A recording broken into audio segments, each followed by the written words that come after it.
청남도 농업기술원과 충남의 15개 시군 농업기술센터가 안방까지 찾아가는 새해 농업인 실용교육을 준비했습니다. 2021년 새해 농사를 위해서 꼭 필요한 핵심 내용의 강의가 지금 시작됩니다. 안녕하세요. 농산물 가공 분야 강의를 진행하게 된 서산시 농업기술센터 박종신입니다. 서산시 농업기술센터 박종신 강사를 소개합니다. 농산물 가공품도 우리 농산물로 만들어야 제맛이에요. 농업 현장에서 농업인들이 소규모 가공 사업을 추진하고 지도하면서 이러한 부분은 좀 알았으면 하는 내용을 정리하였고, 농산물 가공에 대해 관심 있는 농업인들이라면 도움이 될 것이라는 믿음으로 강의를 시작하도록 하겠습니다.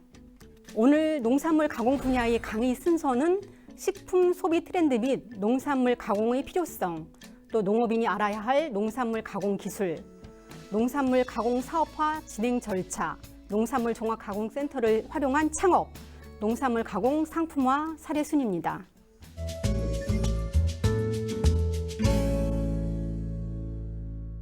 어떠한 농산물 가공을 시작해야 할지에 대한 첫 단추를 꿰는 작업은 현재 우리 국민들이 농식품 소비 트렌드를 아는 것부터 시작되어야 합니다. 농식품 소비 트렌드는 인구의 사회적 현황이 어떤지를 들여다보아야 하는데요. 우리 사회는 고령화로 인한 고령 인구의 1인 세대 증가와 젊은 층을 중심으로 한 1인 세대의 증가 등 1인 가구의 급격한 증가세를 보이고 있어 전체 인구 중 1인 가구의 비중이 올 20년에는 30.1%, 23년에는 31.3%로 증가세를 전망하고 있습니다. 이로 인해 고령 친화형 식품과 HMR 식품, 즉 가정 간편식의 농산물 가공 식품에 대한 수요가 폭발적으로 증가하고 있습니다. 예전처럼 1차 농산물을 구매하여 집에서 요리를 직접 하는 비율은 점점 줄고, 구매와 동시에 섭취가 가능한 식품, 또 구매 후 단순 가열만 해서 섭취하는 식품, 또 구매 후 간편 조리 후 섭취가 가능한 식품, 조리 시간을 단축할 수 있게 나누어진 식품, 그러니까 즉석 식품인 간편하고 편리한 준비가 다 된 식품을 선호하는 추세입니다. 여기서 주목할 부분은 간편식, 외식 산업의 발전 속에서 우리 농업인들은 이 산업 분야와 연계할 수 있는 농업인이 제조 가능한 공정이 그래도 좀 단순한 분말류, 착즙류, 건조류, 예를 들어서 빵 속에 들어가는 팥소와 같은 중간재를 생산하여 직접 또는 대기업 시장에 납품이 가능할 수 있는 틈새 시장을 찾는 거죠.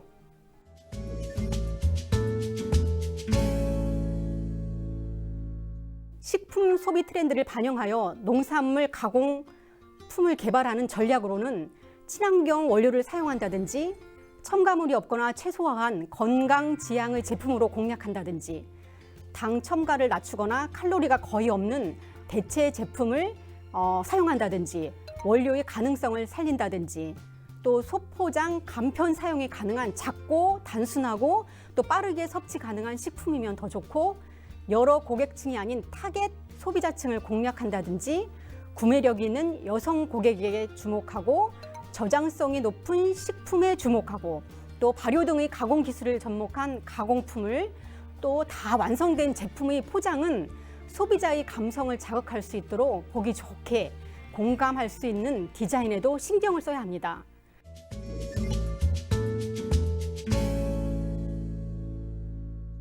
단순히 그립으로 예를 들면 쌀 10kg을 떡으로 가공하면 56.5%의 부가가치를 올릴 수 있고, 또 이것을 다시 전통 술로 상품화하면 61%의 부가가치를, 또 쌀에서 술은 108%의 부가가치를 향상시킬 수 있습니다. 알밤 40kg을 밤 전분, 밤 묵으로 상품화하는 것도 마찬가지입니다. 여기에는 재반 경비의 소요와 가장 중요한 판로처 확보가 따르겠지만, 최소한의 투자로 최대의 이익을 낼 수 있는 방법이 되겠죠. 그래서 2차 농산물 가공의 필요성은 지속적으로 대두가 되고 있고, 또 농산물 가공 식품은 6차 융복합 산업을 진행하는 농업인들에게는 성공의 필수 조건이라고 할 수 있습니다. 또한 농산물 가공을 통해 농산물 가격을 안정화시키고 부산물을 이용해서 경제적인 향상을 꾀할 수도 있는 거죠.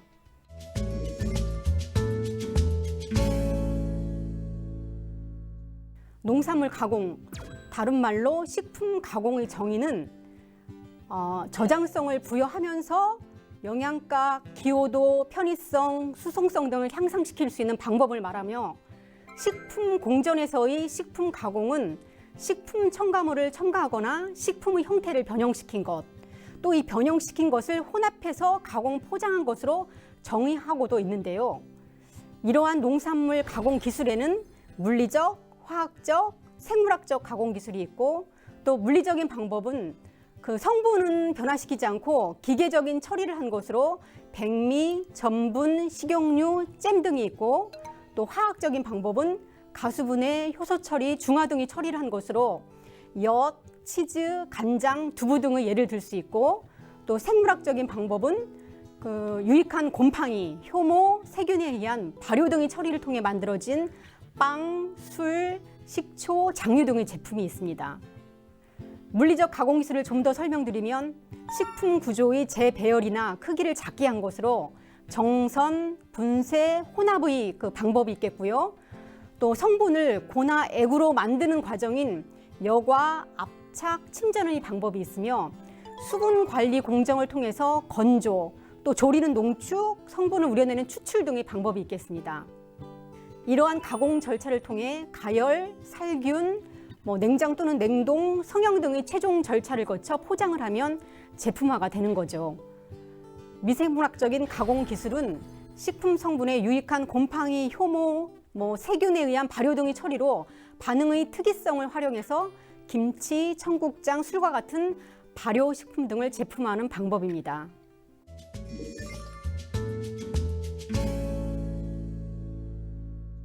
농업인들은 고가의 가공 설비보다는 소규모로 노동력과 시간을 단축시킬 수 있는 가공 기계를 선호하고 또 현장에서도 사용을 많이 하고 있는데요.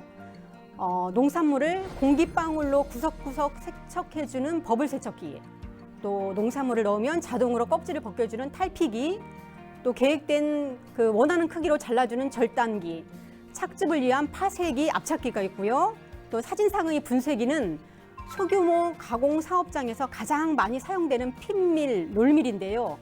밀이라는 뜻은 분쇄기를 뜻하는데 핀밀은 미숫가루 등과 같은 분말류를 가공하는 데 사용하고 또 롤밀은 떡방학에서 흔히 볼 수 있는 그 습식 쌀가루, 고춧가루 등을 분쇄합니다.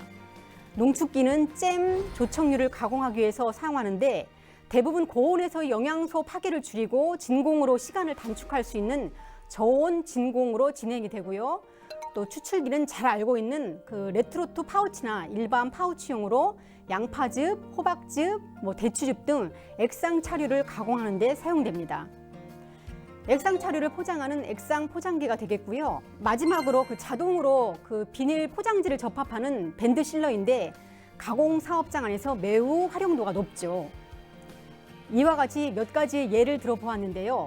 어떤 가공품을 생산할지가 결정되면 공정 단계별로 가공 장비의 리스트를 선택하면 되겠습니다.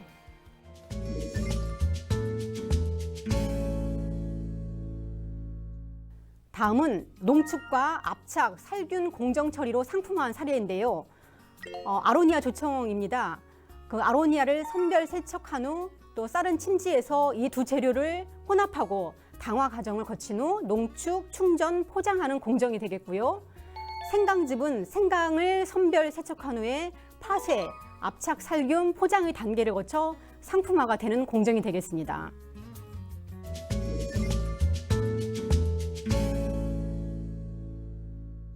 농산물은 법적 테두리 안에서 가공 기술을 접목한 생산 공정을 거쳐 법적 사항을 준수한 식품 유형에 맞게 제품이 되어 소비가 됩니다.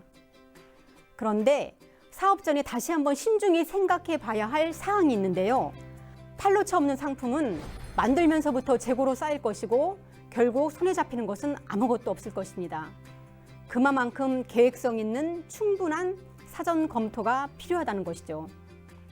또한 안심 먹거리 가공품은 위의 요소를 중점 관리하는 측면인 해썹 인증과 큰 연관성이 있어 내가 생산하는 가공품이 해썹 인증 의무품인지 사전 파악을 해서 가공사업장 조성 시 반드시 설계에 그 과정을 반영을 해야 합니다.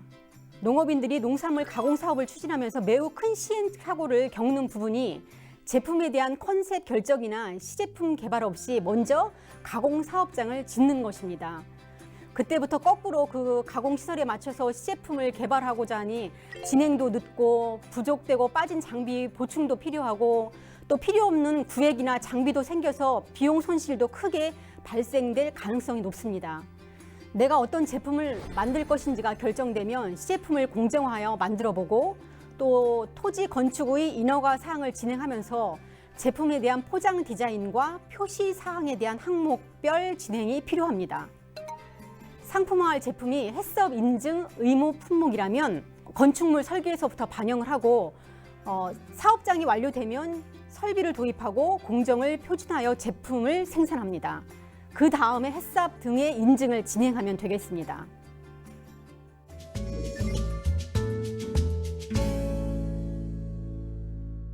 앞에서는 나의 농산물 가공 사업장을 직접 투자하여 운영하는 방법이며 이번 순서는 농산물 종합 가공센터를 활용해서 창업을 하는 방법을 소개하겠습니다. 전국 농업기술센터에서는 2019년 현황으로 86개소가, 충남에서도 11개소의 농산물 종합 가공센터가 운영되고 있는데요. 식품 제조업을 함께 운영하는 종합 가공센터라면 농업인은 가공사업장이 없더라도 최소 투자로 체계적인 창업 교육과 코칭을 받고 내 가공품을 생산하여 소득할 수 있고, 기관에서나 사회적인 측면에서는 농해소득 활동 지원의 효율성을 향상시킬 수 있는 시스템입니다. 더불어 공동의 장소에서 생산된 농산물 가공품으로 지역 농특산물을 홍보하고 또 토지 구입, 가공시설 구축 등 창업 비용 절감을 실행할 수 있습니다. 충분히 창업 보육을 받고 판로처 등 안정이 되면 그 후 시행착오 없이 농업인은 독립 공간으로 창업을 하여 지속화하면 되는데, 농업인들이 종합 가공센터를 사용할 수 있는 기간은 시군별 다르니 절차와 기간은 문의 후 사용하시면 되겠습니다. 창업 보육으로 농산물 가공 상품화를 한 예인데요. 저희 서산시에서는 100시간의 창업 보육 교육을 수료한 농업인이 하나여 공동 가공센터의 시설을 활용하여 이와 같이 전처리, 제조, 포장의 단계를 거쳐 15개 온오프 라인을 통해 제품이 판매되고 있는데요. 지역의 주요 농산물인 쌀, 생강 등의 농산물을 활용하여 2018년도부터 본격 운영되어 조청, 잼류, 음료 베이스, 분말류, 장아찌류, 액상차류 등 다양한 제품들이 연구 개발되고 상품화되어 판매 중입니다.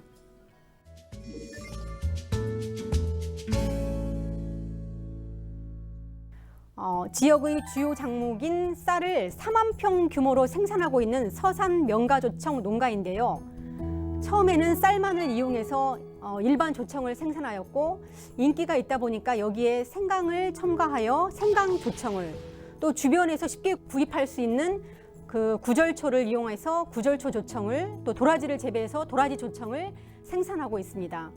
다음은 지역의 주요 농산물인 쌀, 생강을 활용해서 간의 수작업으로 조금씩 만들던 생강 한과를 그 1개소의 시범 사업을 통해서 식품 제조업화한 사례가 그 시범 사업의 효과 확산으로 자생적으로 주변에 20여 개소의 사업장이 조성되어서 이 20여 개소를 생강한과 연구회로 조직 지도한 사례인데요. 전 생강한과 그 생산 농가에 생강 자동 슬라이스기를 도입해서 노동력과 시간을 80% 이상 획기적으로 단축한 사례도 있고요.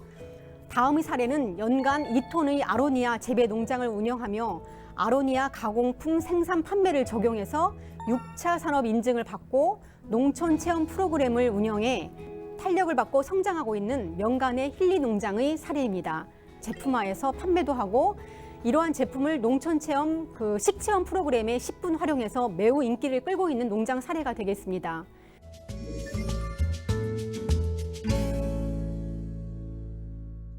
대부분 농업인들이 그 농산물 가공업을 진행을 할 때 사업장 구축에 많은 그 초점을 두고 계시더라고요. 그래서 사업장을 먼저 구축을 하고 내가 하고자 하는 아이템 설정이라든지 시제품을 그 다음에 하게 되면 이게 진행이 거꾸로 진행이 되는 거거든요. 그렇기 때문에 항상 그 사업을 진행할 때 먼저 내가 해야 될 부분의 그 아이템을 먼저 설정하고 시제품을 결정을 한 다음에 그 공정에 맞춰서 사업장을 구성을 하는 거, 이게 굉장히 중요하다고 봅니다.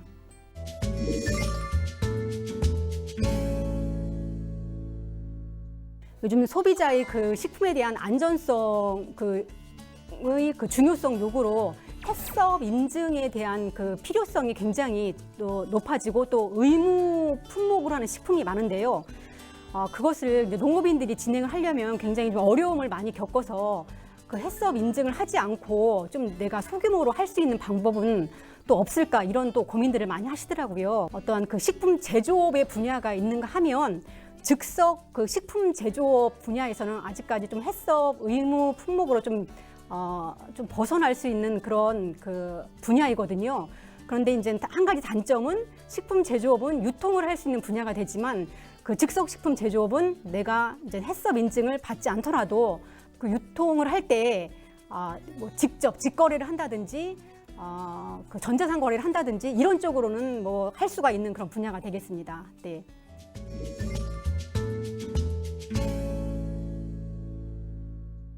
농산물 그 종합 가공 센터를 활용해서 창업 보육을 받으려면 어떻게 그 절차를 받아야 될까요? 뭐 이런 질문들 들어오거든요. 창업 보육 교육은 시군별로 대부분 연초에 이제 그 공고를 통해서 교육생을 모집을 합니다. 그래서 그 긴밀하게 그 담당 선생님들과 그 뭐 문의를 해보신다든지 해서 공고할 때 그때 시점을 놓치지 말고 신청을 하셔서 뭐 기초반, 뭐 심화반, 저희 서산시 같은 경우는 뭐 심화반이 끝나면 현장 뭐 실습반까지 이렇게 이어지는데 그 시점을 연초에 잘 맞추어서 신청을 하시고 기초 심화 과정을 잘 수료하시면 되겠습니다.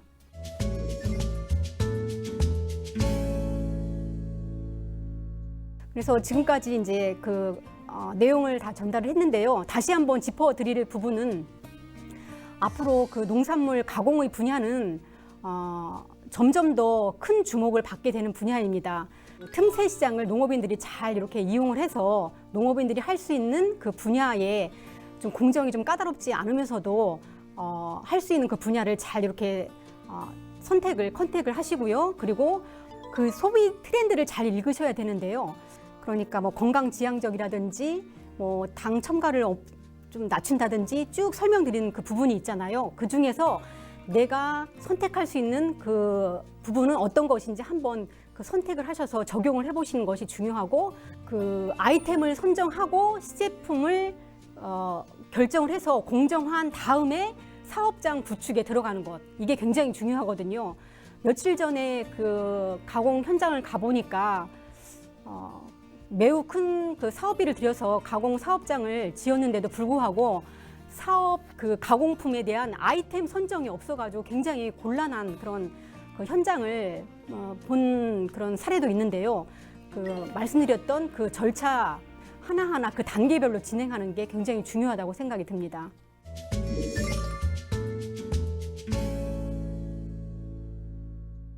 다음은 농업인들이 창업 및 농촌자원 융복합 사업 또는 상품 개발이나 마케팅 기술 분야로 지원을 받을 수 있는 사업들을 정리해 놓은 리스트인데요. 시군 여건이나 연도별 그 변동 사항은 있을 수 있으나 관심 있는 준비된 농업인이라면 꼭 참고해 보시기 바랍니다.